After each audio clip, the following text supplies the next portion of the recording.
وسبب أن النبي صلى الله عليه وسلم صلى إلى بيت المقدس أنه صلى الله عليه وسلم لما هاجر إلى المدينة المنورة كان أكثر أهلها من اليهود، فصلى النبي عليه الصلاة والسلام بأمر من الله تعالى إلى قبلتهم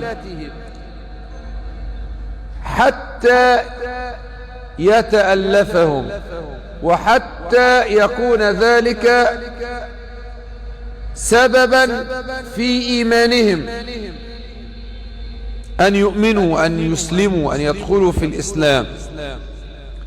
فكما جاء في صحيح الإمام البخاري ومسلم وغيرهما أن النبي عليه الصلاة والسلام صلى لما قدم المدينة المنورة، صلى نحو المسجد الأقصى أو بيت المقدس 17 شهرا أو 16 شهرا.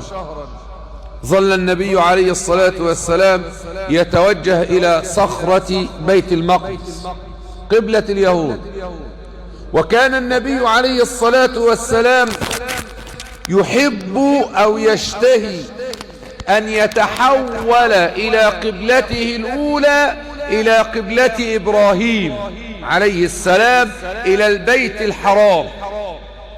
ولذا قال المنافقون لقد اشتاق الرجل إلى بلده، يقصدون النبي لما تحول إلى البيت الحرام. قال المنافقون لقد اشتاق الرجل أي النبي إلى بلده.